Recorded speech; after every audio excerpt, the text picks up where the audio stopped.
Hello बच्चों, let's read the question. कह रहा था एलिमेंट z इक्वल टू 114 एक एलिमेंट है बच्चों जिसका एटॉमिक नंबर है 114। तो इसमें नंबर ऑफ इलेक्ट्रॉन्स भी कितने होंगे बच्चों? 114 ही होंगे बच्चों।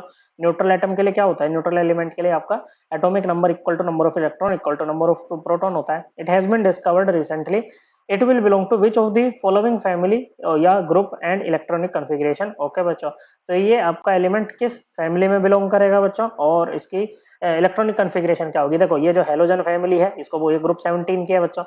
Carbon family group 14, oxygen family group 16 और नाइट्रोजन फैमिली ग्रुप 15 में आता है मॉडर्न पीरियोडिक टेबल में। और ये सारी फैमिली कहां पर लाई करती है बच्चों? मॉडर्न पीरियोडिक टेबल के पी ब्लॉक में लाई करती है।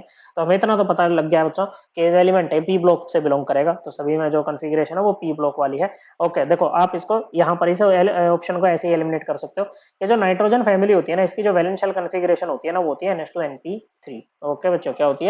NH2NP3 होती है बच्चों, ना कि NH2NP6। ये तो बच्चों किसकी होती है बच्चों? नोबल गैसेस की होती है ना, ग्रुप 18 के एलिमेंट्स की। ओके बच्चों, तो ये तो हमारा ऐसे ही कट गया बच्चों। ओके, ये हमारा आंसर नहीं होगा बच्चों। ओके, चलिए बाकियों को देखते हैं।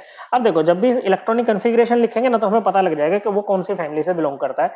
देखो, जब भी हम इलेक्ट्रॉनिक कॉन्फ़िगरेशन लिखें ना, एक तो हमें ना बच्चों हमारी जो नोबल गैसेस होते हैं ना, जो ग्रुप 18 में हमारे पास में आती हैं, उनकी सबकी हमें वो पता होना चाहिए, ये एटॉमिक नंबर। ओके, तो हीलियम है बच्चों, नियोन, आर्गन, क्रिप्टन, ज़ीनॉन और रेडॉन। ओके बच्चों, अगर हीलियम की बात करें तो इसका एटॉमिक नंबर 2 होता है, नियोन का 10, आर्गन का 18, क्रिप्टन का 36। ओके बच्चों, ज़ीनॉन का 54 और इसका कितना होता है बच्चों? इसका होता है 86। अब ये 86 से ऊपर है क्योंकि देखो ये अपने रेस्पेक्टिव पीरियड में लास्ट एलिमेंट्स होते हैं। तो 86 से ऊपर वाला जो होगा ना वो अब वो नेक्स्ट उसमें जाएगा बच्चों पीरियड में। ये आपका फर्स्ट पीरियड में है, ये सेकंड में है। ओके बच्चों, ये थर्ड में, ये फोर्थ में, ये फिफ्थ में और ये सिक्स्थ में। अब एक बात होता है बच्चों, जो मॉडर्न पीरियोडिक टेबल है उसमें कितने पीरियड है बच्चों? हमारे पास में 7 पीरियड है बच्चों। तो ये 7th पीरियड का एलिमेंट है। सभी में बच्चों जो वैलेंस शेल है ना वो 7th है। ओके बच्चों, जो आपका पीरियड नंबर होता है ना बच्चों, वही वैलेंस शेल का नंबर होता है। ठीक है बच्चों, तो इतना तो पता लग गया। और 86 इलेक्ट्रॉन जो है ना वो रेडॉन खा जाएगा। ओके, और रेडॉन की कॉन्फ़िगरेशन होती है 6s2 6p6। ओके बच्चों, ये होती है बच्चों।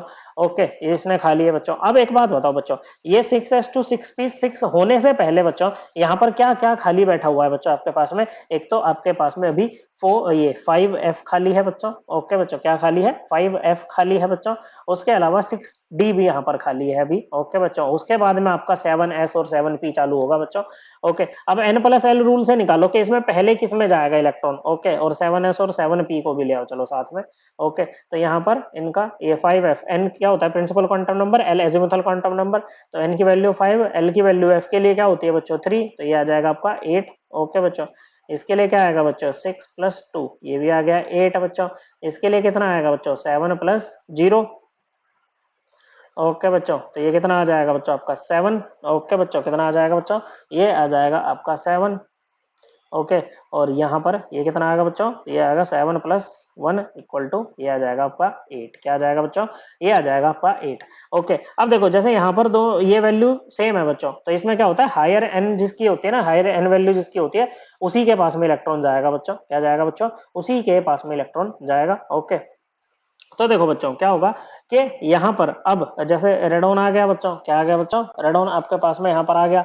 ठीक है, तो अब ये आपके किस में जाएंगे बच्चों? 2 इलेक्ट्रॉन 7s में चले जाएंगे बच्चों। और यहाँ पर इन्होंने ऑर्बिट वाइज कॉन्फ़िगरेशन लिख रखी है, तो 2 इलेक्ट्रॉन 7s में चले जाएंगे। उसके बाद बच्चों किसका नंबर आएगा? 5f का नंबर आएगा। 5f में कितने जाएंगे बच्चों? f सब शेल में 14 इलेक्ट्रॉन जाते हैं। एक बार देख लो बच्चों, बचे कितने हैं? 114 में से 86 तो कौन खा गया? रेडॉन खा गया। तो 8 और ये कितने बच जाएंगे बच्चों? 2, 28 इलेक्ट्रॉन आपके पास में अभी बचे हैं। 28 में से 16 आपने भर दिए हैं बच्चों, आपको 12 और भरने हैं। ओके बच्चों, कितने भरने हैं? 12 और भरने हैं। ओके, अब देखो बच्चों 6d और 7p में पहले नंबर किसका लगेगा बच्चों? 6d और 7p में पहले नंबर लगेगा बच्चों 6d का। ओके बच्चों, d कितने इलेक्ट्रॉन खाएगा बच्चों? 10 इलेक्ट्रॉन खाएगा ना बच्चों। कितने?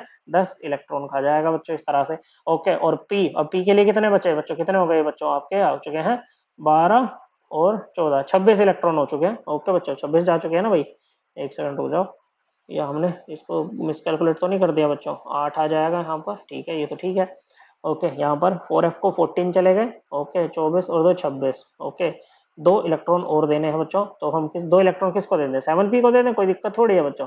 ओके, अब देखो आखिरी इलेक्ट्रॉन किस में गया है, p सब शेल में गया है, तो ये एलिमेंट p ब्लॉक का होगा बच्चों। एक बात तो ये। ओके, 7 आपका ये जो वैलेंस शेल का जो प्रिंसिपल क्वांटम नंबर है वो 7 है, तो ये 7th पीरियड का एलिमेंट होगा बच्चों। ओके, ग्रुप नंबर कैसे निकालेंगे, p ब्लॉक के लिए ग्रुप नंबर होता है 10 plus number of valence electrons. Okay बच्चों, तो ये कितना आ जाएगा, 10 प्लस वैलेंस इलेक्ट्रॉन्स कितने हैं, 4, तो ये आ जाएगा 14, ग्रुप 14। और ग्रुप 14 को क्या कहते हैं बच्चों, हम कार्बन फैमिली कहते हैं। तो किसका सदस्य है बच्चों, ये कार्बन फैमिली का सदस्य है। करेक्ट आंसर है ऑप्शन 2। आई होप आपको ये एकदम क्लियर हो गया होगा। थैंक यू बच्चों।